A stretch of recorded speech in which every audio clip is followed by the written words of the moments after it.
Hola. Sí, sí, vale. ¿Este va a vosotros? Bueno, vamos a empezar porque ya vamos 19 minutos con retraso. Los compañeros que se vayan acercando poco a poco. Estamos ya finalizando estas jornadas de despoblación y bueno, cuando desde el comité organizador y la junta directiva planteamos el tema, creíamos oportuno cerrar con con esta mesa emocionante que nos puede dar luz a que en los últimos 80 años han pasado cosas importantes en España que nos han permitido llegar, siendo posiblemente, posiblemente no, de verdad, el país con mayor biodiversidad de Europa, y ha sido gracias a unas personas. Vamos a empezar. Yo quiero recordar, ayer Pinto nos lo recordó ya, pero hoy es el nacimiento y la muerte de una de las personas que muchos de nosotros tenemos de referencia y que además era amiga y que trabajó junto con la persona a la que le vamos a dedicar esta mesa, ¿no? Félix Rodríguez de la Fuente y Suso Garzón en 1964 ya trabajaron juntos. De hecho, Benigno Varillas, en la bibliografía de Félix Rodríguez de la Fuente, habla de que el ponente que cerró el año pasado las jornadas de interpretación del patrimonio fue presentado por Suso Garzón a Félix Rodríguez de la Fuente. ¿Vale? Joaquín Araujo, según la bibliografía, fue presentado, Suso Garzón fue el que le presentó a Félix Rodríguez de la Fuente. Tengo que disculpar a dos personas muy importantes que querían estar hoy aquí, que eran Javier Castroviejo y Fernando Palacios. Los dos apuntaron cuando se lo dijimos, pero los dos tenían hoy, en los homenajes que en toda España se están haciendo a Félix Rodríguez de la Fuente, tenían ya una cita, ¿no?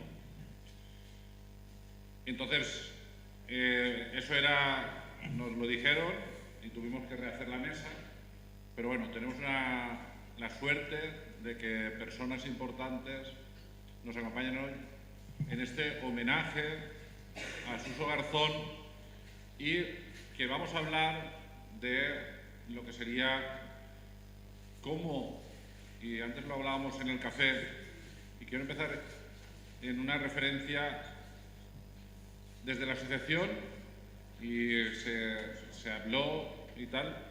Firmamos este año un apoyo al mundo científico, porque el mundo científico estaba teniendo amenazas por parte de ciertos colectivos con su comunicación. Y lo siento mucho, pero nuestro mensaje necesita de una información validada del mundo científico. Necesitamos biólogos, naturalistas, necesitamos geólogos, necesitamos arqueólogos que nos ayuden a tener ética en nuestra comunicación.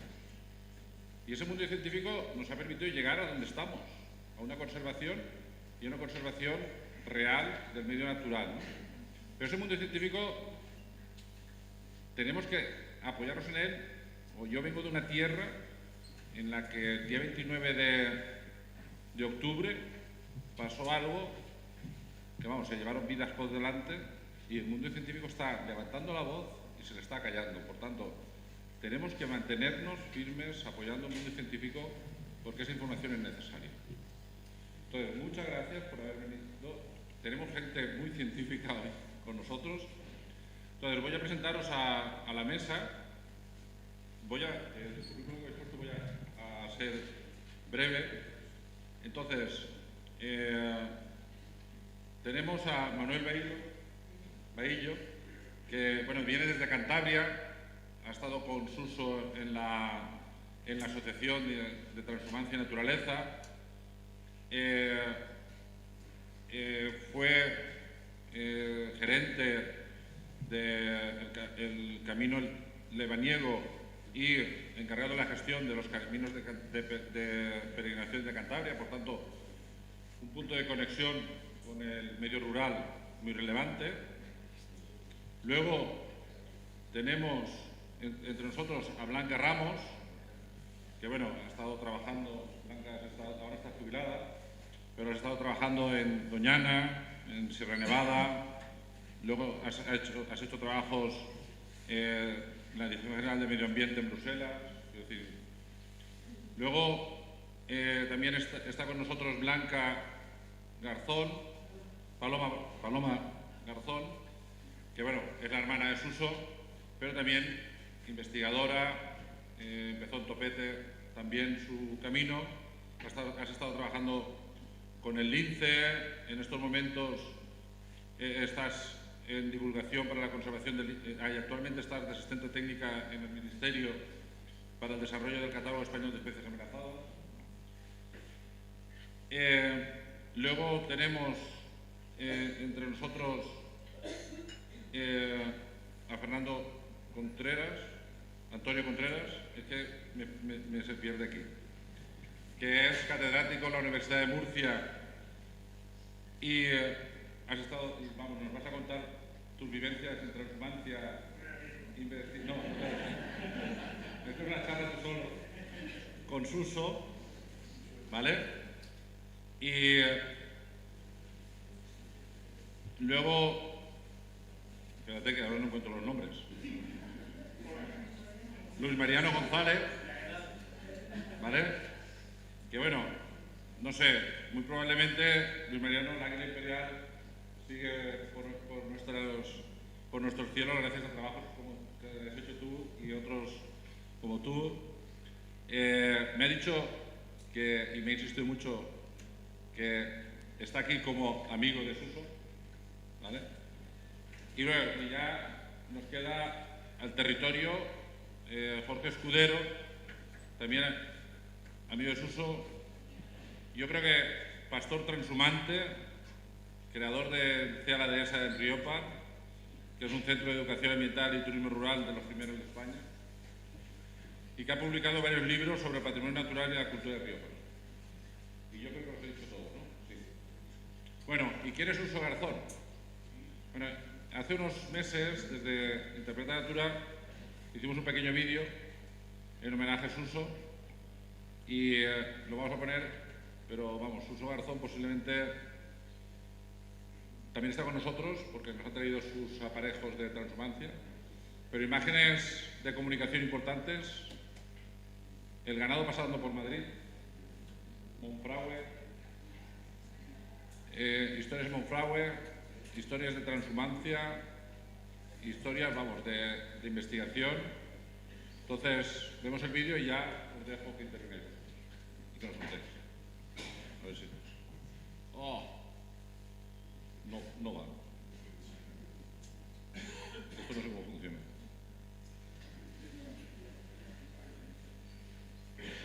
Patri.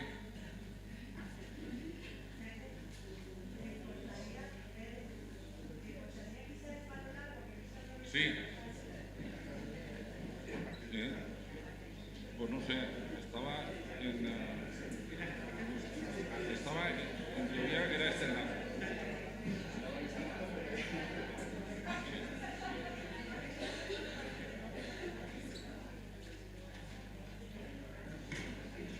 Creo que sí. No tiene sonido. Desde que era apenas un chiquillo, estuvo preocupándose y luchando.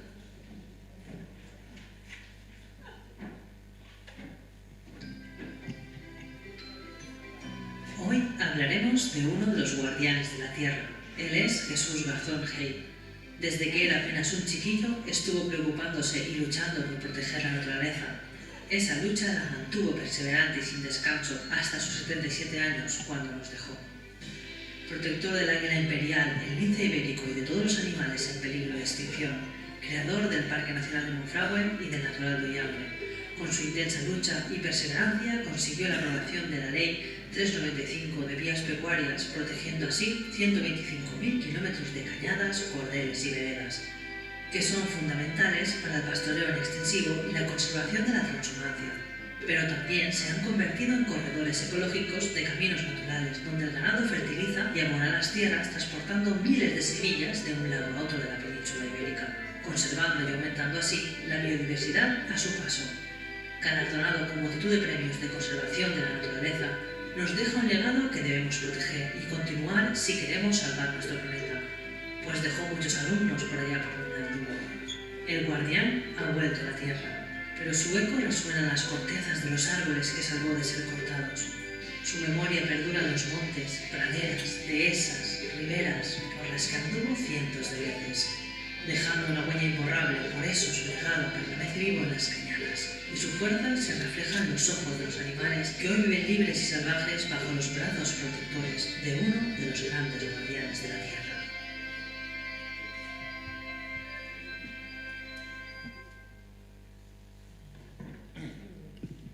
Bueno, pues empezamos con lo importante.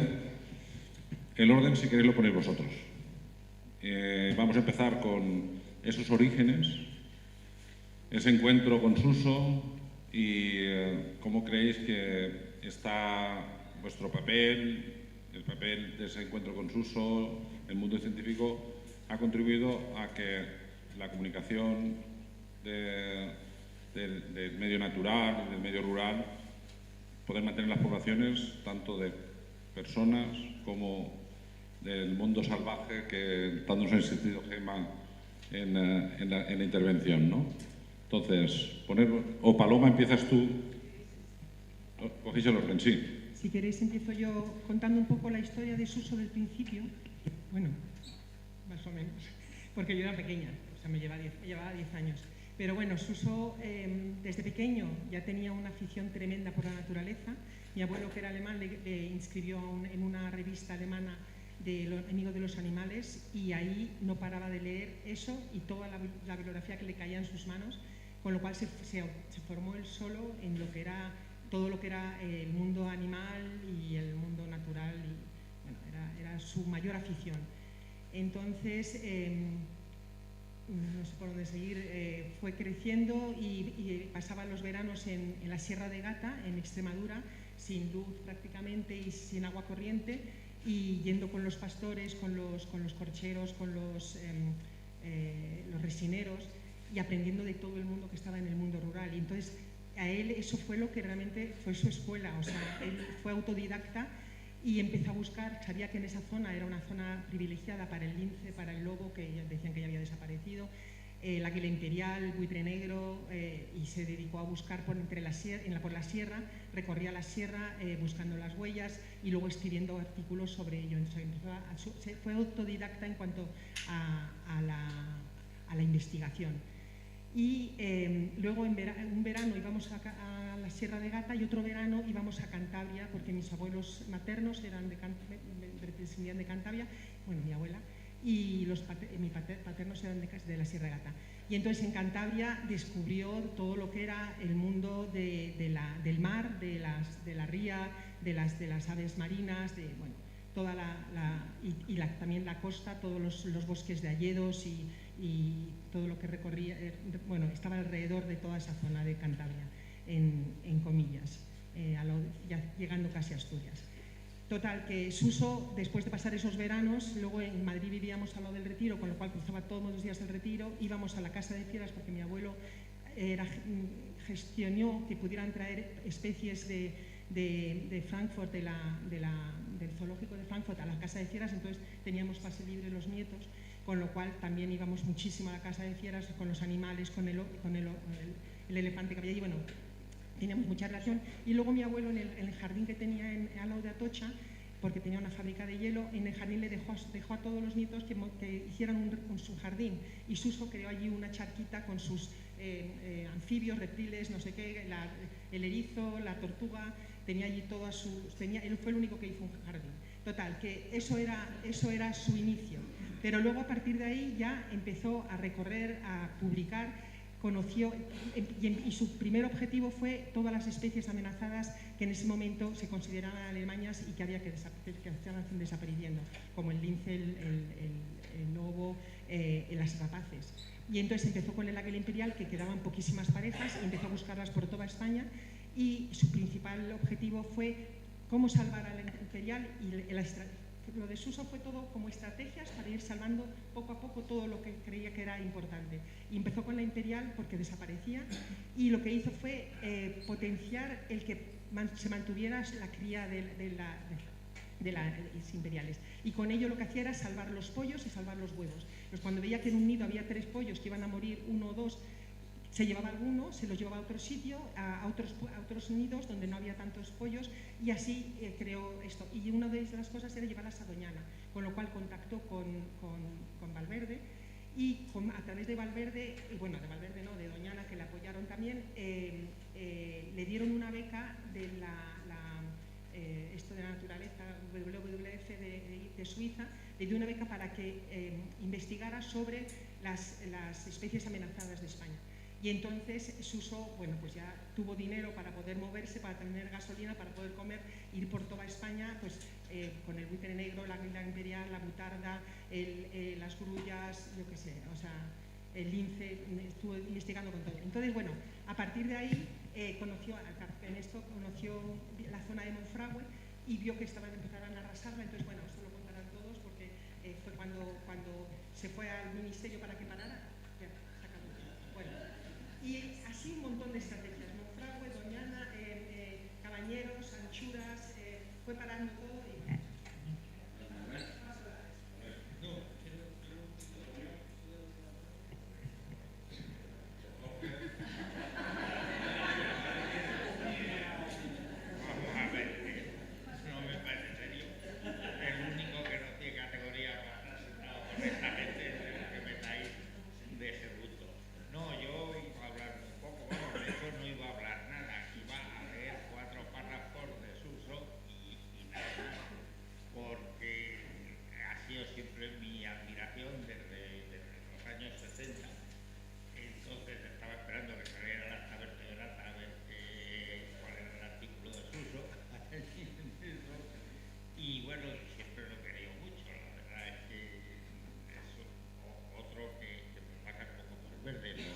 lo admiraba un montón. Y entonces hicimos hace muchos años, 8 o 10 años, la transhumancia de aquí, de la zona sur de España, pues estaba muy poco conocida y tal. Y hablando con él, pues dijimos, bueno, pues vamos a escribir un libro sobre la transhumancia del sur, o sea, que además es una transhumancia rara porque es este-oeste, no es norte-sur, pero es este de unas alturas mayores, las mayores de planicie de España, y luego bajar hacia la Morena Oriental, que hay otra climatología ya totalmente distinta. Entonces dijimos, pues bueno, pues vamos a hacer esto. Y entonces, pues me hizo el prólogo Suso del libro y dejó unas frases en ese libro que era lo que yo pensaba leer. Así es que con eso termino la intervención. Leo 2 parrafitos y ya está. Uno es un poco crudo. Uno es el del prólogo. Y en el prólogo hay ahí dos párrafos. Bueno, el primero no merece la pena leerlo, es hablar de la transhumancia y de los transhumantes y del espíritu de sacrificio y de todas estas cosas.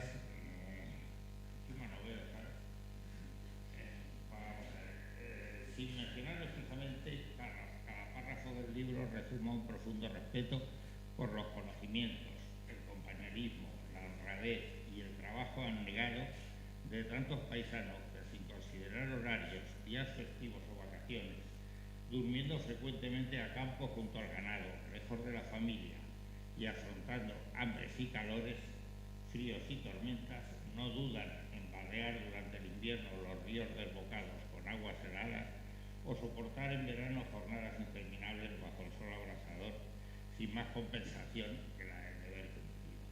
Entonces, esta es una frase donde habla de los transhumantes, su opinión sobre los transhumantes y su sentimiento hacia los transhumantes.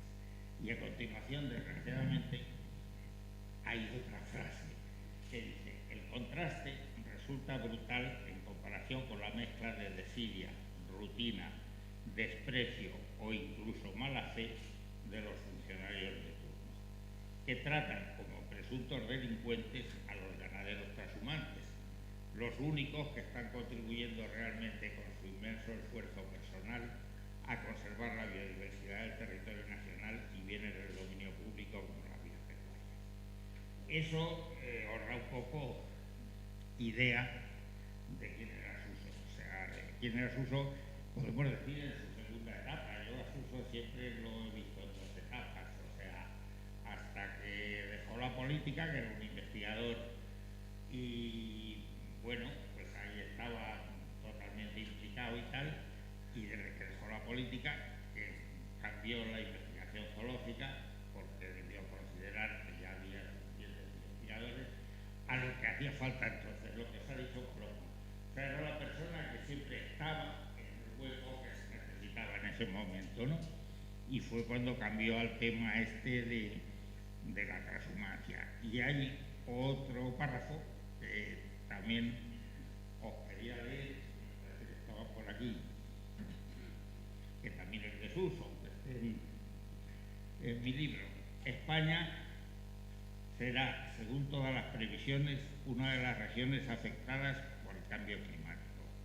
Durante los últimos 50 años las lluvias han disminuido ya un 20% y las temperaturas han ascendido un 1,5 grados centígrados, prácticamente el doble de la media mundial. Todo el área mediterránea de la península sufrirá procesos intensos de desertificación y desertificación. Las crecientes y la erosión afecta ya a más del 30% de nuestro territorio. Por tanto, en este contexto de cambio climático acelerado por las crecientes emisiones contaminantes a la atmósfera, la transhumancia española cobra especial importancia. Como una práctica ganadera no contaminante, sin consumir piensos importados ni gastos en combustibles fósiles, conservando y mejorando los suelos y los recursos hídricos, favoreciendo la diversidad biológica y cultural y contribuyendo a generar sumideros de carbono capaces de almacenar hasta 150 toneladas por hectárea y con más de 12 millones de hectáreas de ganadería pecuaria. Entonces, yo no voy a decir más nada, porque aquí está dicho todo. O sea, que Suso, pues cuando empezó con el tema de la transhumancia, se metió a fondo, transhumó él sus arreos que nos acaba de enseñar Paloma, y bueno, y fue un referente para todos los transhumantes de España. O sea, el libro es solo del sureste, pero todos los transhumantes de España, el referente de los últimos 30 años ha sido Suso. 35 debe llevar pasando el ganado por Mareí, ¿no? 33.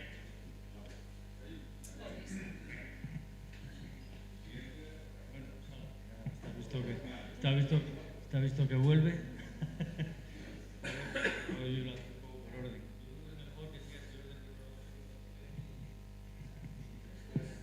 La historia, bueno, yo me remonto unos años atrás de lo que acaba de contar Jorge, no tanto como Paloma, porque cuando yo conocí a Jesús Garzón, que eso fue en el año 1975, es decir, 50 años hace ya, pues yo acababa de entrar en un laboratorio, si es que se le podía llamar así, que muchos de vosotros habréis oído hablar seguramente, o incluso conoceréis, que estaba en la calle de Topete de Madrid.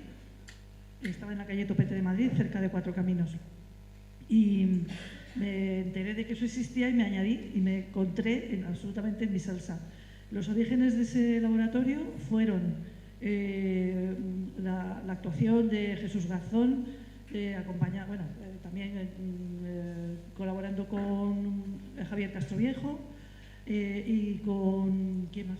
Con Fernando Palacios, efectivamente, que empezaron en la Escuela de Montes a recopilar material biológico, es decir, material biológico que de otra manera se hubiera perdido, léase los cuerpos de los animales que los taxidermistas preparaban, que se tiraban a la basura, pues todo eso los cazadores, los guardas del Icona, alimañeros, etcétera, pues mucha gente que manejaba cuerpos de animales, pues nos los metían en unos bidones de formol que nosotros les dejábamos periódicamente, y entonces todo eso lo íbamos almacenando en ese laboratorio y también creando colecciones científicas que ahí están, que hoy día están en el Museo Nacional de Ciencias Naturales y algunos quizá también en la de la Estación Biológica de Doñana.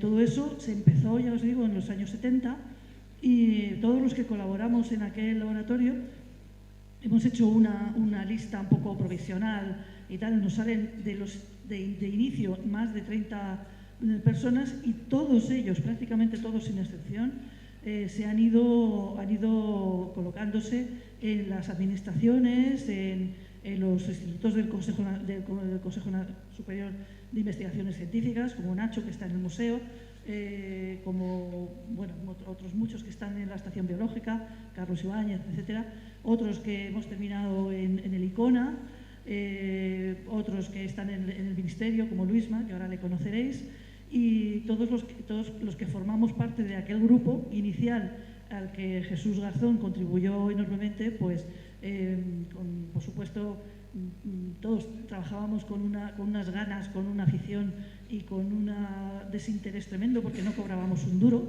por hacer todo aquello. Trabajábamos todos los días del año, os lo juro, desde primera hora de la mañana hasta las tantas de la noche. Y bueno, pues eso contribuyó a formar a toda una generación de especialistas, de científicos, de gestores, que aquí estamos, ¿no? Ya muchos a punto, o ya jubilados como yo, otros a punto, porque claro, os estoy hablando de hace 50 años, ¿vale? Y yo sigo haciendo cosas, por supuesto, a mí, hombre, porque tengo esa suerte de que me llaman y me permiten seguir colaborando y aportando cosas, que es lo que más me puede gustar. En fin, yo creo que para que os hagáis una idea de lo que significó Jesús, bueno, pues solamente contaros, pues eso, el momento en que yo lo conocí, que fue en este laboratorio de Topete. Yo acababa de entrar y de repente entró un señor lleno de bidones, lleno de papeles, lleno de libros y de cosas y tal, con muchas prisas, recién casado con Isabel, y que estaba en su viaje de novios, por cierto. Y en su viaje de novios incluyó el laboratorio de Topete, nos soltó allí un montón de bidones de bichos y de pieles y de cuerpos y de todo. Y tal, ¿y tú quién eres? Yo soy Blanca. Ah, vale, yo soy Jesús, tal y cual, venga, Isabelita, vámonos.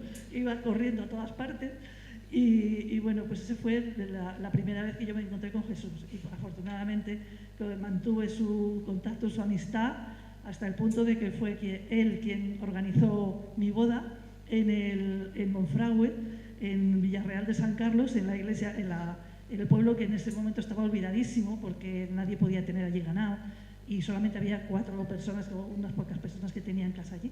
Y bueno, se volcaron con la boda, porque hacía 20 años que no se casaba nadie allí, y se volcaron las señoras, ¿no? Le hicieron unos sayos a los angelitos que estaban desnudos, pues para que no llamasen mucho la atención por aquello del decoro.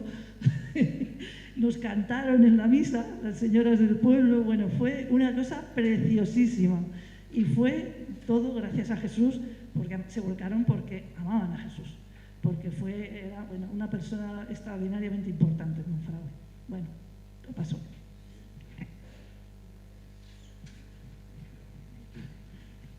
Buenos días, gracias Fede, gracias a la Asociación de Interpretación de Raza, que para mí ha sido un descubrimiento.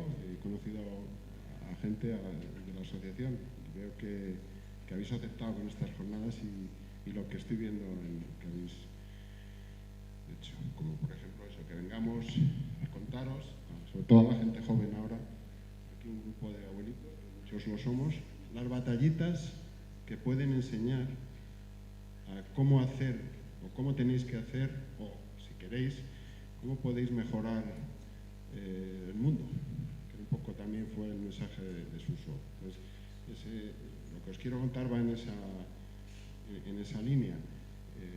Yo cuando conocí también a Suso, me acuerdo en una conferencia del CSIC en el año 76 o así, para defender di una conferencia para llamar la atención sobre las amenazas sobre una sierra en los valles del Tajo, que mantenía en secreto, incluso en la comunicación, porque iban a hacer unas repoblaciones de eucaliptos. Entonces, claro, yo pertenezco a esa generación que ha explicado Blanca, del final del siglo pasado, que la conservación de la naturaleza no existía, del medio ambiente.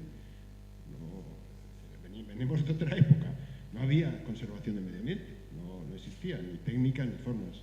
Nosotros empezamos a estudiar y trabajar, y todo era teoría, y empezar a estudiar y a conocer, pero no teníamos ni idea cómo conservar, cómo defender la naturaleza. Ahora, afortunadamente, sí se sabe, pero en esos años era todo oscuridad, era otra política. Entonces, Suso, en esos años, nos transmitía información con ejemplos de no hay que estudiar tanto. Vamos a empezar a pasar a la acción, al ataque. Ese fue el mensaje que recibimos. Nosotros estamos ahí todos, bueno, pues hay que hacer una tesis, todos hicimos tesis, estudios, publicaciones. Pero mientras hacéis eso, están destruyendo la naturaleza. Poderes públicos, incluso administraciones. Como por ejemplo en el caso de Monfragüe, que ya conocíais, la propia administración forestal de entonces, que se dedicaba, que tenía obligación de conservar, se dedicaba a hacer consorcios con los propietarios de fincas para repoblar de eucaliptos y pinos las sierras donde habitaban los linces, negros y biodiversidad. Y él lo que hizo, dijo, no, mira, Luisma, yo voy a dejar de estudiar el águila y el lince. Lo que hizo fue alquilar las fincas con dinero suyo propio y una acuestación popular, que es ahora el crowdfunding, ya lo inventó él, y se hizo arrendatario de fincas para evitar que la administración de entonces pudiera hacer consorcios y repoblaciones. Y claro, nos quedamos todos, incluso afuera, y dicen, joder, pero bueno, eso nadie me lo ha enseñado. Una forma de parar al enemigo, en ese caso era la administración forestal, y la que montó fue tan gorda, se hizo todo público y se desmontó la propia política forestal de la administración de entonces, de repoblar eucaliptos y pinos, aterrazando y destruyendo monte mediterráneo. Gracias a esa forma de luchar desde dentro, diciendo, yo no vengo de fuera, de Madrid, que sé mucho, soy doctor y tal, y os voy a decir a los propietarios de la finca, no aceptéis la repoblación de pinos, no. Me convierto en arrendatario de fincas, pago, tuvo que hacer el crowdfunding, y os defiendo desde dentro. Ese es un ejemplo, ese es el camino, que sí, hay que seguir estudiando, etcétera, etcétera. Y luego, pasado el tiempo, ocurrió lo mismo con las dehesas. Vio que de las dehesas de monte mediterráneo se estaban envejeciendo, no había renuevos por la sobrecarga de ganadera, al acabarse la transhumancia. Seguían quedando el ganado hasta mayo, abril y junio, hasta que subían. Claro, se comían todos los pastizales, ya no había renuevos. Empezó la transhumancia y dijo, no, me hago ganadero, me hago transhumante, y desde dentro, siendo un científico, vamos a atacar a la administración y arriba a los poderes públicos, que son quienes tienen la solución y son los causantes del problema. A por ellos. Y es lo que está haciendo y lo que consiguió. Y ese es el legado que debemos hacer. Hay que seguir luchando. Está muy bien divulgar, interpretar, conservar así y estudiar, pero si no cambian las políticas, y ese mensaje que ha leído Jorge en la frase de esos funcionarios, desidia, rutina, mezquindad y mala, a por ellos y a cambiarles, y cambiar esa política. Si cambias la política con inversiones y con buena actitud, son los mejores funcionarios, pueden ser tus mejores aliados y los que pueden cambiar y deben cambiar España, porque lo hicieron. Monfragüe lo convirtieron en parque nacional y fueron funcionarios. Salvaron al águila imperial y al lince y a muchas especies, funcionarios en la administración, porque es su responsabilidad. Entonces, el poder de la asociación vuestra, y de todos los que estáis aquí, igual que el despoblamiento rural, lo mismo, tenéis que luchar hacia arriba, hacia el poder de arriba, que es es el médico que te va a evitar y que te va a solucionar el problema. Pero organizados y con presión. Ese es un poco el mensaje que nos transmitió Suso, y que los que estamos aquí nos sentimos como hay que seguir su trabajo. Bueno, yo tuve la suerte de conocerle. Para mí, igual que como para Jorge y para muchos, era una figura mítica, pero uno de los grandes valores que tuvo Suso y que no se suele hablar es que él organizó gran parte del movimiento ecologista español. Creó ADENEC, creó ARCA de Cantabria, creó muchos grupos y estuvo en muchísimos grupos, y no solo grupos, sino asociaciones de vecinos, asociaciones de ganaderos. Era un verdadero sembrador de ideas. A mí me encantaba ir con él a cualquier sitio y cómo era capaz en 3 minutos de liar, porque era liar, lo que hacía era liar a la gente. Nos liaba y creaba de la nada en un pueblo que iba por primera vez a dar una charla, salían de allí organizados, pues haciendo un grupo local, una asociación de defensa, unos criadores de una raza determinada. Tenía una capacidad de interpretar y de divulgar el patrimonio local único. Entonces, para mí era un poco liante, nos liaba constantemente. A mi mujer, por ejemplo, que está aquí, en nuestra zona, en Liébana, en Cantabria, hizo una granja donde recuperaba razas autóctonas de ganado. Él compraba razas de ganado ejemplares, nosotros les criábamos, a la vez nos traíamos colegios, niños, venían investigadores, se creaban asociaciones de criadores de esas razas que se llevaban. Teníamos cabras extremeñas, teníamos gallinas de León, y todo eso lo hacía Suso, y venía con su coche destartalado y sus alpargatas debajo del asiento, llegaba en 2 minutos, se iba corriendo rápidamente a Extremadura y detrás venían criadores, amigos. Para nosotros fue una experiencia única. Tenía ese valor, esa capacidad de generar expectativas y generar impulso entre la gente, y no nos damos cuenta, pero el impulso que generó Suso llega hasta hoy, pero bueno, multiplicado por 1000. Uno de los ejemplos más típicos que podemos poner es el paso de las ovejas por Madrid, ¿no? Yo pienso cómo pudo convencer en su momento al alcalde, a Manzano, cómo fue capaz de convencer a un alcalde de Madrid en pasar 2000 ovejas por medio de Madrid, y ya llevamos 32 años haciéndolo. Y una de las cuestiones que también conseguía Suso era algo muy importante que quizás no se le dé o no se ha hablado de ello, que es la capacidad que tenía de generar orgullo en las poblaciones locales. Ahora que habláis del despoblamiento rural y de la interpretación, creo que la interpretación y la divulgación tiene que generar orgullo en las poblaciones locales. Nosotros que vivimos en un pueblo vemos cómo a los niños de los ganaderos, en nuestro caso concreto, les llaman pueblis y les tratan de una manera despectiva a los hijos de los ganaderos. Y entonces, esa situación, Suso consiguió a los pastores de la sierra, que todo el mundo les veía como pues algo menor, algo que a nadie le daba importancia, de repente iban con Suso y encabezaban el día del paso de Madrid. A nosotros muchas veces, siempre que llegaba al paso, nos llamaba, pero no nos gustaba ella. No nos gustaba por ese follón de ese lío, la que se montaba, todo se metía gente por medio. Entonces, muchas veces no íbamos, pero acabamos yendo porque nos dábamos cuenta que era el orgullo que conseguía transmitir, y por qué de repente veías allí ese día del paso de Madrid a 40 ganaderos que dejaban de trabajar, que dejaban sus ganados y iban a acompañarle, y era porque conseguía transmitir un orgullo, y eso creo que es algo muy importante y que fija población. El orgullo, la pertenencia a un grupo, el saberse que eres dueño de un legado, transmite y fija población, y eso es algo muy importante, que también vosotros tenéis una labor muy importante, que es que la gente de los pueblos esté orgullosa de ser de pueblo. Nosotros decimos ahí arriba que hablamos con la U, hay que estar orgulloso de hablar con la U, o sea, hay que estar de ser de tu tierra, y eso es algo que Suso lo supo hacer muy bien. Por Madrid, Suso no quería ir nunca adelante. No sé si habéis visto, alguna vez tenía que ir porque pasaba el alcalde y tal, pero generalmente se quedaba en un lado, hacía fotos, iba controlando que todo fuera bien, pero siempre iban, dejaba a los pastores, que eran los verdaderos, decía él, los verdaderos artífices y protagonistas de este día. Eran los pastores, no era él. Bueno, él se ponía a un lado, sí.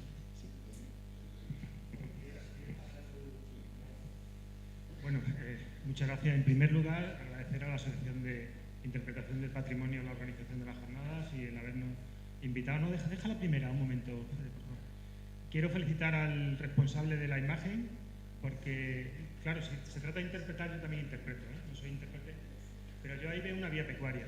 El próximo domingo, no es que el siguiente, se cumplen 30 años de que se promulgó la Ley Nacional de Vías Pecuarias, que las considera de dominio público y por lo tanto nos pertenecen a todos. Y bueno, ahí vemos biodiversidad, vemos patrimonio, vemos una ruta, que podría ser la ruta que desde la época del Neolítico han utilizado nuestros antepasados para recorrer la península, vemos recreo, vemos una portería. Las vías pecuarias ahora mismo, la ley lo contempla, son unos lugares para esparcimiento de todo el mundo, porque tenemos derecho a disfrutar de la naturaleza, ¿no? Todo eso está recogido en esa ley que de alguna manera es también legado de Suso, porque impulsó la creación de vías pecuarias, ¿no? De forma que, bueno, me parece que faltan ovejas, pero yo tampoco las hubiera puesto, porque esa es la realidad. Nuestras vías pecuarias ya no tienen ganado, la ganadería extensiva está desapareciendo, los trashumantes que van a pie cada vez son menos.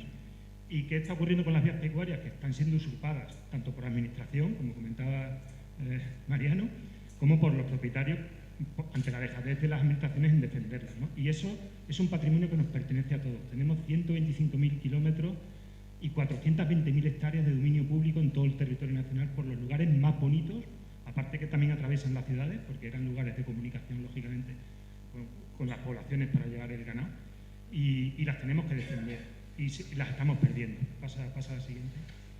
Yo conocí a un Suso en el año 77, yo era muy jovencito, y claro, que viniera Suso Garzón era como si venía el Mesías, ¿no? Yo no pude hablar con él, yo lo vi en una reunión de anilladores del aseo, yo era muy jovencito, y iba a esa velocidad acelerada que habéis comentado. Sin embargo, yo luego tuve la oportunidad, poquitas veces, pero tuve la oportunidad desde el 2016 de estar con él, porque le invité a algunas jornadas a la universidad y tal, y lo vi mucho más reposado. Y voy a leer, haciendo un homenaje, estos versos de Juan Ramón Jiménez, que se los he oído a él varias veces. Andando, andando, que quiero oír cada grano de la arena que voy pisando. Andando, andando, dejad atrás los caballos, que yo quiero llegar tardando. Andando, andando, dar mi alma a cada grano de la tierra que voy pisando. Yo creo que él la dio su alma, y además yo la imagen que tengo de él es de una persona del Renacimiento. Es decir, eso era un humanista que le daba a todos los palos. Lo único que no se introdujo en la tecnología. Terminó sin entrar en esa batalla, pero desde luego la poesía tenía una memoria prodigiosa, era capaz de hilvanar, como decía, llegaba a cualquier foro y te desarmaba todo. Y hay muchísimas batallas que él ha ido librando y nos ha dejado un legado importantísimo. Bueno, pues la última de ellas, que lo enamoró porque enganchó, después de la transhumancia no ha vuelto a meterse en cosas nuevas. Él ha consagrado, yo creo, ¿no? Igual ha ido dando palos, pero cuando empezó con la transhumancia ahí ya se perdió para los restos, ¿no? Y es lo que le ha mantenido su lucha con la vida hasta el final, ¿no? Y bueno, pues los ganaderos desaparecen, los transhumantes que van desapareciendo. Ahí tenemos a Jorge Escudero cuando todavía hacía su transhumancia a caballo, la sigue haciendo, pero ahora en coche, que es más cómoda. Y inspirado un poco por toda esa belleza, pues yo inicié en el 2016 un proyecto educativo. En principio era simplemente llevarme los alumnos de la Facultad de Veterinaria que conocieran un sector que iba a desaparecer. Yo, digamos, deja un momento, no, la siguiente, deja un momento esa. Bueno, pues digamos ya después de una trayectoria investigadora muy intensa, pues decidí asomarme a un sector sin mucho interés en investigar, sino sencillamente conocer para amar y no para defender, como decíais, ¿no? Y bueno, pues al final el círculo vicioso te lleva, y ahora estoy consiguiendo publicar y sacar rendimiento investigador a esa actividad. Pero en principio esta fue la primera vereda que conseguimos hacer con estudiantes, era una prueba piloto en mayo del 2018, copiando un modelo que también estaba haciendo la Facultad de Zaragoza hace ya tiempo, unos años más. Y hemos empezado ahí con estudiantes durante el desplazamiento de los transhumantes segureños. En la comarca de la Sierra del Segura está el mayor contingente de familias transhumantes que aún siguen haciendo la transhumancia a pie, pero va cayendo muy rápidamente. Como no hagamos algo para pararlo se va a perder ese patrimonio, ese conocimiento, y luego eso ya no se va a recuperar nunca. Y por supuesto nuestras vías pecuarias, que incluso por donde pasa el ganado, ves pasando, están desapareciendo. Cuando ya deje de pasar el ganado, pues las vamos a perder del todo, ¿vale? Ahí tenemos a los compañeros preparando la cena con los pastores, porque la convivencia es intensísima. En uno de los artículos últimos que hemos destacado el papel de la mujer, porque siempre se habla de los ganaderos trashumantes, pero son familias trashumantes. La mujer se queda en invierno en el pueblo manteniendo a la familia, los hijos, las personas mayores, y ahora desde que hay vehículos todoterrenos va todos los fines de semana al lugar de invernada para que el marido esté con la familia, para mantener la familia unida, ¿no? Y los hijos, etcétera. Y bueno, pues ahí 2 minutos, perfecto. Bien, ¿vais pasando?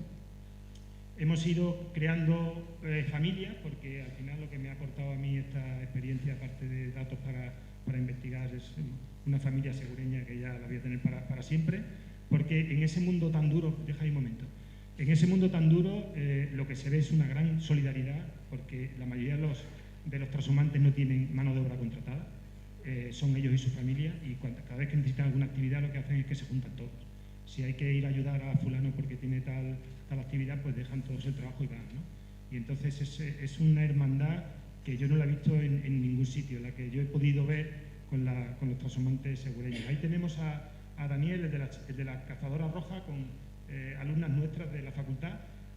Se ha incorporado ya. Daniel es uno de los ganaderos de los Carrillos, de los García Rico, que es uno de los ganaderos que, si buscáis en internet, más salen porque son muy mediáticos. Y bueno, pues ahí va compartiendo vereda con futuras veterinarias, que ahora ya son veterinarias.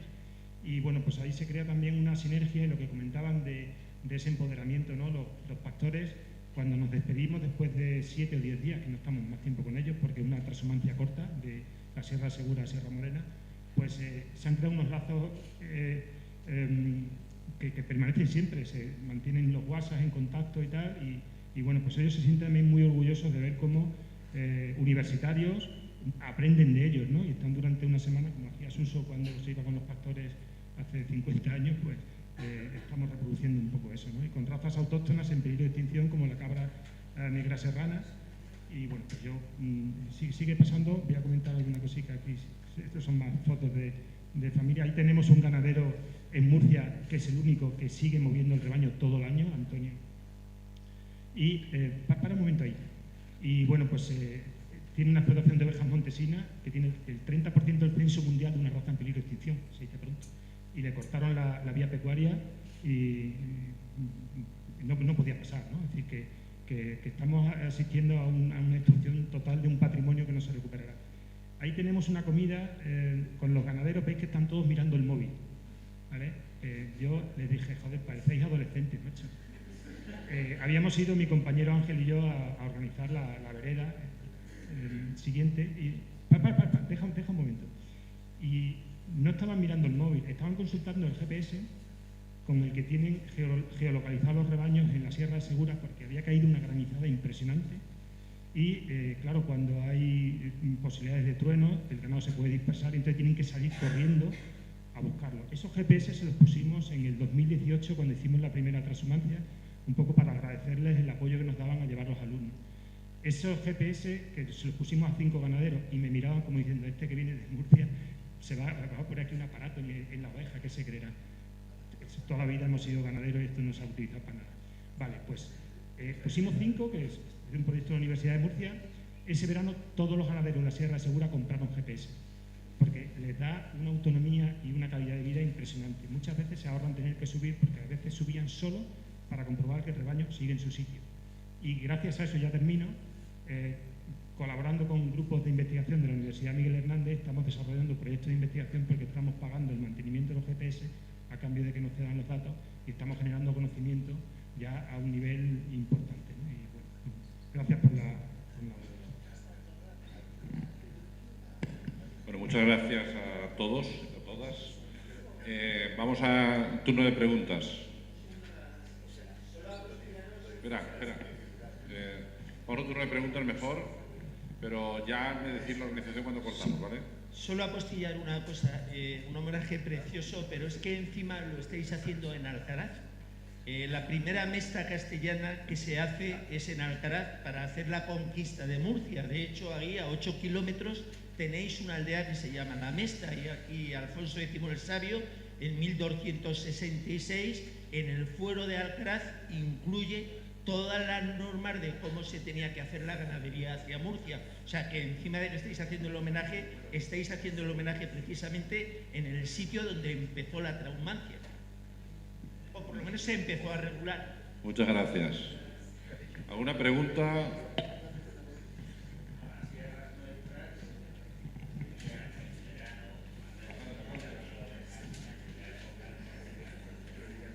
Porque repite. Es que hay gente en América siguiendo lo que has dicho. No, que estaba confirmando lo que estaba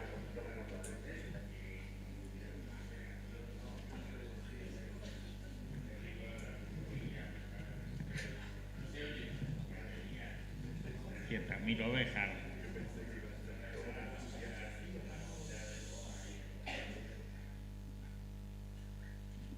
¿Alguna intervención desde el público? Si no, ni a ninguna intervención. A ver, aquí. Bueno, muchas gracias. Ha estado muy interesante y curioso. Tenía una pregunta, porque donde yo vivo hay una vía pecuaria y la han cerrado al público. Y yo me metí como simulando que no tenía ni idea. Y cuando me vinieron a echar, dije, pero no es una vía pecuaria. No, eso es de la época de Felipe II. Aquí esto ya está cerrado al público. Y es una finca privada que hacen eventos. Entonces ahí, ante eso, creo que lo han denunciado, pero da igual. O sea, no están cambiando. Antonio Ruiz.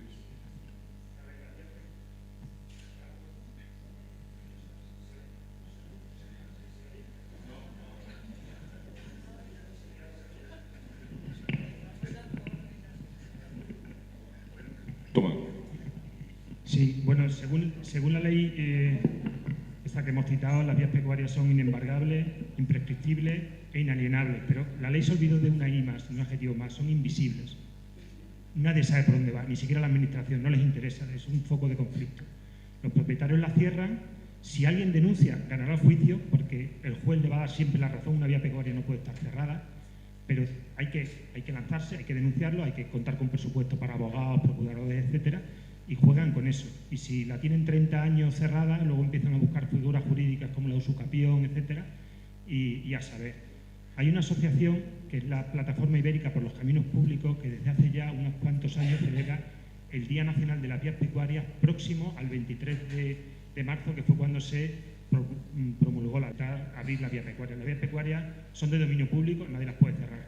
El ganado tiene prioridad de paso, pero están contemplados el tránsito de personas, el deporte, vehículos motorizados en principio, ¿no? Aunque luego se utilizan como vías agrícolas y demás, pero el ciclismo, la cabalgada, el senderismo, todo eso tenemos derecho a pasar, son nuestras las vías pecuarias. ¿Vale? Gracias. Yo añadiría, también en este caso, además lo que dice Antonio, poner denuncias. Denuncia al Seprona porque puede ser constitutivo de delito, Código Penal, y poner denuncias ante el agente forestal de turno para que se abra en la comunidad autónoma un expediente sancionador, porque los funcionarios, como he dicho antes, están para eso, para sancionar. Si no se ponen denuncias, es cuando surge la impunidad. Hay funcionarios muy buenos y el Seprona en eso es fantástico y funciona muy bien, pero tiene que haber esa denuncia. Entonces, yo os animo a denunciar. Hay formatos simples y sencillos de las asociaciones donde lo único tienes que poner una foto, una referencia concreta y si lo haces público a través de una asociación, mucho mejor. Y instar a los poderes públicos a que cumplan con su deber, como cuando alguien atropella o se salta un semáforo. Es lo mismo.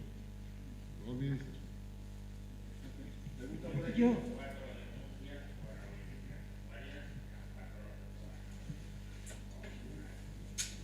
Yo solo un momentito, hablando de los orígenes, del por qué Suso hacía las cosas, en el caso de la transhumancia, que el por qué se metió directamente con un rebaño por el campo, por las vías, fue a raíz de que él estuvo director general de Extremadura y veía que las dehesas estaban absolutamente fósiles, no había renuevos. Y es que y calculado el tiempo, y desde hacía 30 años o 50 años había empezado a moverse los rebaños primero con los trenes y después con los camiones.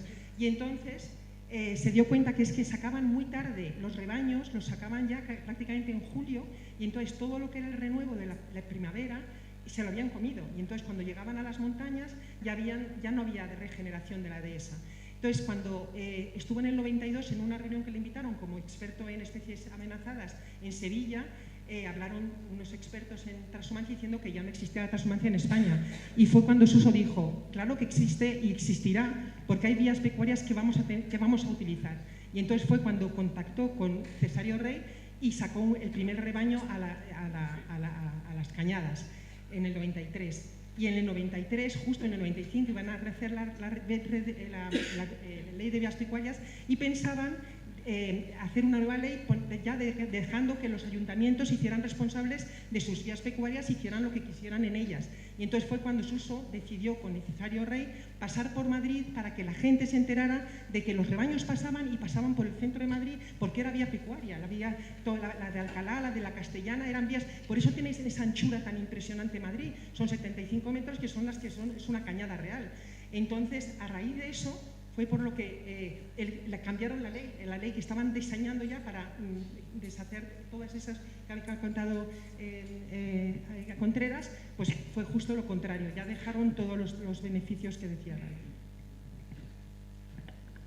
Hola, bueno, primero muchas gracias por este homenaje porque creo que es importante y además tuve la suerte de conocer a Suso hace unos años y considero que es un privilegio, y habéis estado hablando del pasado y me gustaría conocer vuestra opinión sobre el futuro, sobre cómo veis la evolución de este legado y qué políticas públicas creéis que son más importantes para incidir, no sé, PAC, alimentación sostenible, relevo generacional y bueno, y aparte de políticas públicas, otros puntos que creéis que es muy importante incidir para seguir...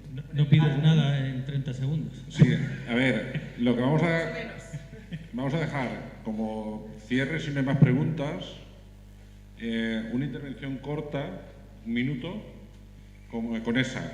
¿Cómo vemos el futuro? ¿Cómo vemos el legado? ¿Y qué tenemos que hacer? Bueno, tenemos que pensar en los ganaderos y cómo ayudarles. Eso es lo más importante.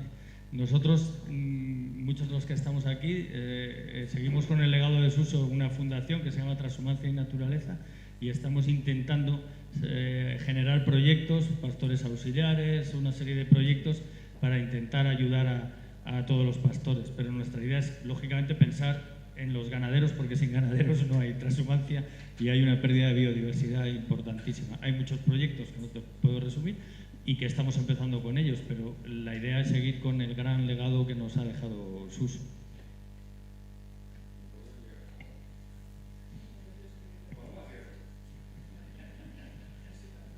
Sí, al hilo de lo que decía Manuel,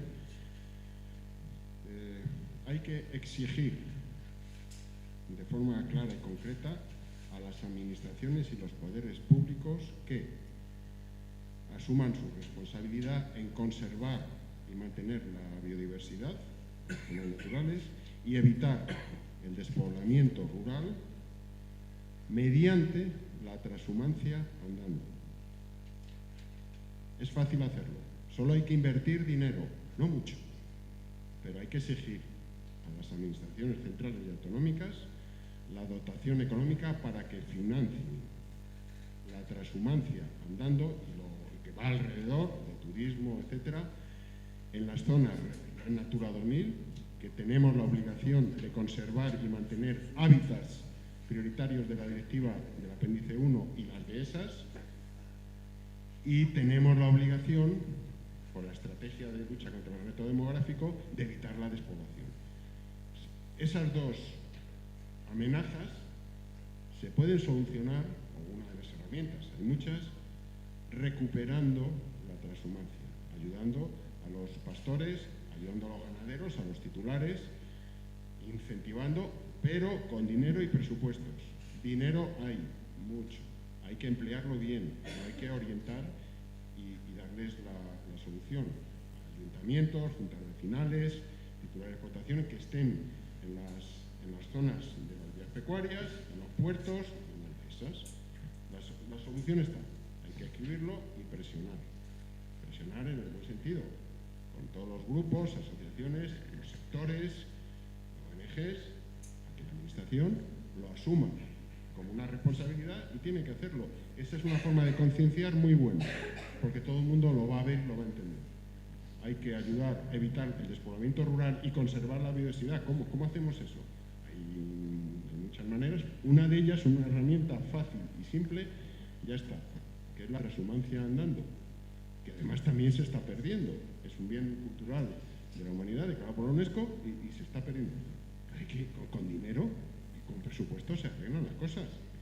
Tenemos conocimientos científicos, asociaciones, pero quedan ya pocos ganaderos que vayan transhumando. Ayúdales, que no necesitan mucho. Se puede invertir todos los presupuestos de la Administración Central y de las comunidades autónomas. Vamos, o sea, parece impensable que pueda ocurrir. Ese es el mensaje que nos dio Suso, desde dentro, de la propia administración, que somos todos, en el fondo. Esa es la forma. Bueno, ese era un poco el mensaje. Sí, por una de la transhumancia a pie, si no hacemos algo, desaparece, lo vamos a ver desaparecer.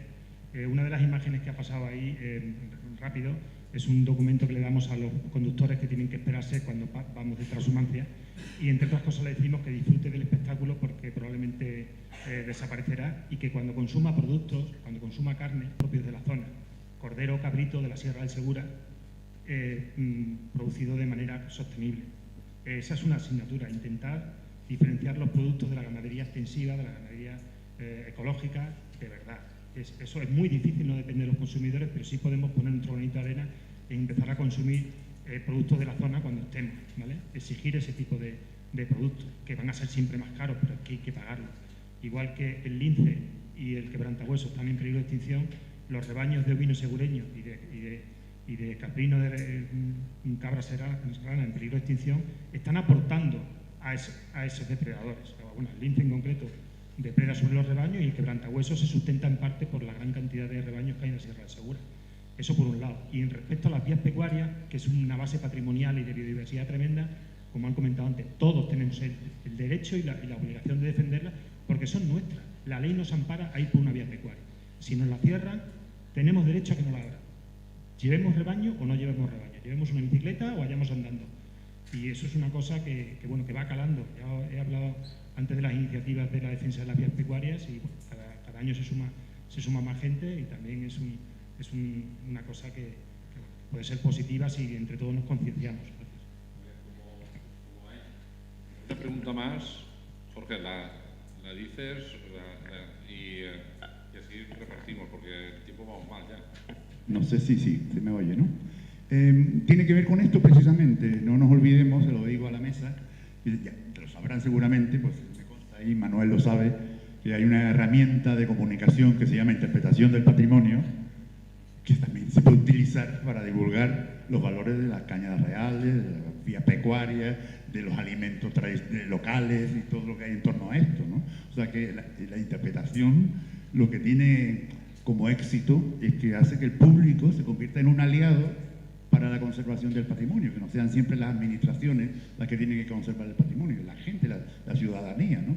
Y la manera de llegar a ellos, a veces, pues, como uno de los medios, es la interpretación, que algunos ejemplos hemos visto en las fotos que acabamos de ver.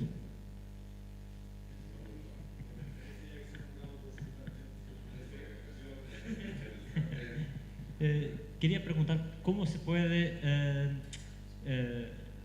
pues distinguir los productos de transhumancia. Es que para el consumidor la diferencia es enorme entre consumir queso de ganado que está encerrado o consumir queso de ganado que hace transhumancia, pero a los consumidores, ¿cómo nosotros podemos como intérpretes comunicar que eso es importante, pero el consumidor no consigue distinguir porque no hay, que yo conozca, no hay certificación de productos de ganado que se mueve.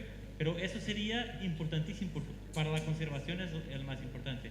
¿Cómo lo están haciendo? Bueno, ahora mismo el sector ovino es como funciona en España, es que compra los corderos a los ganaderos, y como las amas de casa prefieren el cordero blanco, se llevan a unos cebaderos esos corderos y se les alimenta con pienso durante un mes para que la sociedad se coma un corderito blanco, porque le gusta más, cuando lo que están haciendo es llevarse un producto increíblemente bueno, criado en extensivo, y darle de comer mierda para que se ponga blanquito.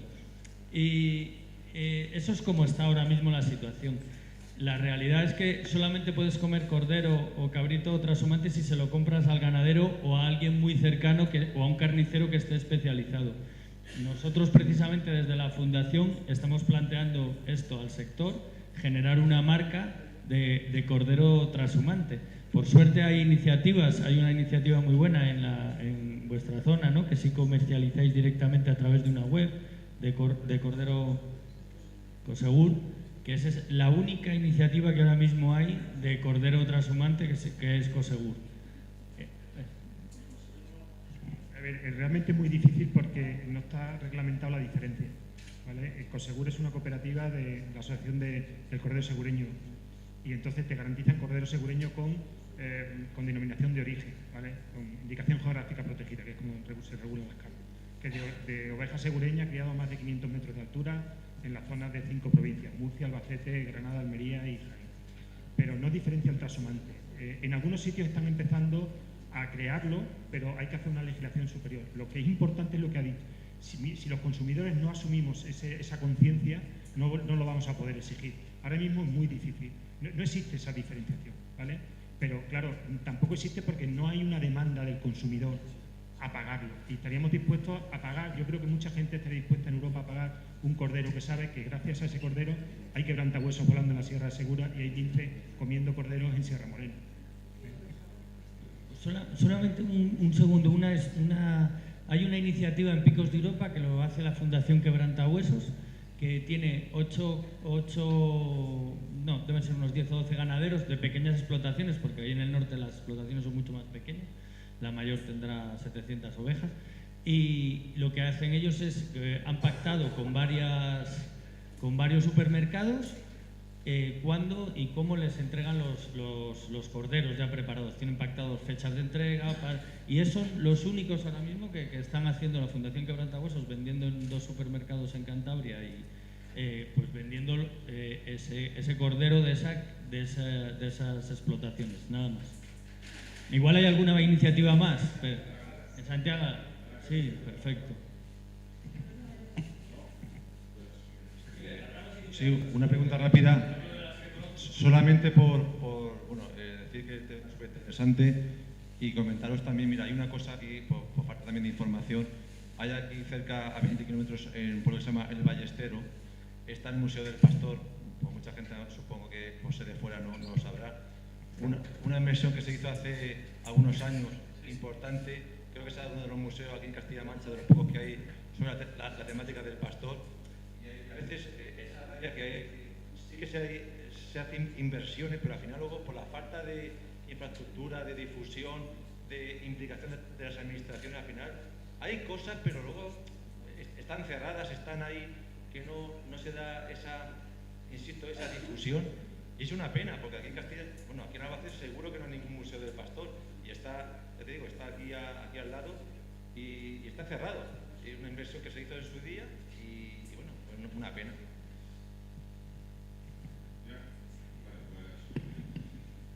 Yo dejaba a Paloma para el final. Sí, no. Espera. Vale, sí. Sí. Pues nada, daros las gracias porque lo comentaba con las compañeras desde que falleció Suso Garzón, que para mí también su biografía es inspiradora y es un referente, y trato de trasladarlo, pues pocas desde la Nochebuena, ¿no?, del 23, prácticamente, desafortunadamente, salvo las iniciativas individuales, pues no ha habido. En cuanto así a la conservación de las vías pecuarias y la relación con el patrimonio, a mí me parecen súper importantes como vertebradoras del territorio, igual que hablábamos ayer de las vías verdes, como conectividad entre territorios, entre personas, entre culturas y biodiversidad. Y en cuanto a qué podemos hacer nosotras para su mantenimiento, lo estáis diciendo, ¿no? La agricultura y la ganadería son la base de la alimentación. Entonces, elegir aquellos alimentos que están generando beneficio positivo en el territorio. Y además de las iniciativas que hay de denominación de origen, indicación geográfica protegida, si te interesa la alimentación kilómetro cero, de cercanía, como la queramos llamar, pues siempre buscar en el territorio qué personas, su medio de vida está vinculado a la tierra. Y bueno, de la zona en la que vengo, la cooperativa Los Apisquillos, en la Puebla de la Sierra, lleva unos años bajando la rubia del molar al aprovechamiento de pastos de la casa de campo, y a través de venta directa y de relación con los productores, aunque no haya un sello formal y de acuerdos pues con la carnicería de la zona, les permite hacer una venta directa productor-consumidor, y hay alguna otra iniciativa también a nivel de ganado vacuno, ¿no? O sea, creo que tiene que ser como un apoyo mutuo de la sociedad y el sector, ¿no?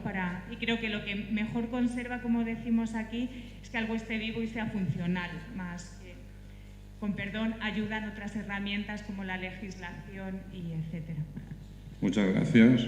Bueno, Blanca, últimas palabras y ya Paloma. Sí, prometo ser muy breve, aunque eso suele ser una amenaza. Simplemente recordaros que en materia de herramientas para el cumplimiento de la legislación sobre vías pecuarias, recordaros que, bueno, por lo menos en Andalucía existe, y supongo que en todas las comunidades autónomas, en las delegaciones provinciales, existe un departamento de vías pecuarias. Y me consta, bueno, yo conozco el caso de Granada, que sus funcionarios, que son 3 gatos y medio, están desgañitándose en deslindar las vías pecuarias, que como todo dominio público tienen que ser convenientemente deslindados oficialmente para otorgarles la debida protección. Y ese deslinde está disponible en Internet, se puede descargar desde los servicios de información geográfica de las comunidades autónomas, y suelen estar además descargables en formato compatible con Google Earth, también con los otros GIS que existen en el mercado, ¿vale? Así que si tenéis interés en determinadas vías pecuarias, primero informaros si han sido deslindadas, y si no lo han sido, exigir que se deslinden y procurar que las administraciones lo hagan, porque es su obligación, y que tenéis esa herramienta disponible ahí.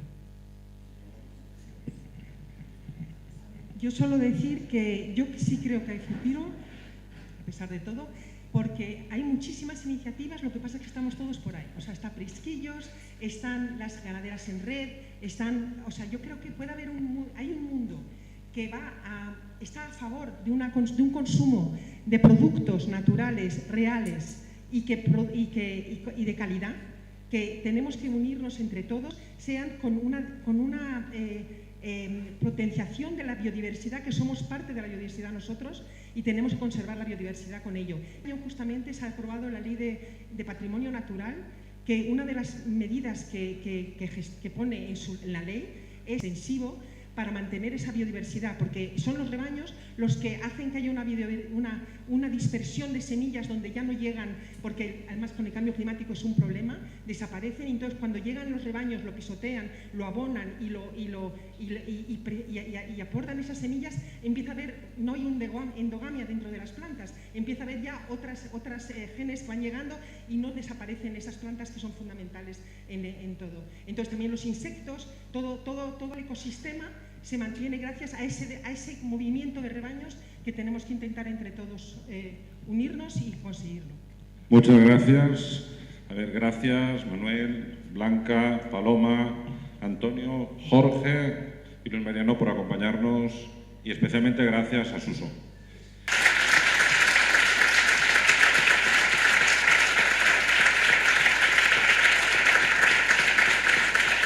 En este pequeño homenaje en Alcaraz, La Asociación de Intérpretes del Patrimonio queremos entregar pues, una plaquita en reconocimiento a Suso Garzón y todo el trabajo que ha realizado. Gracias. Muchísimas gracias.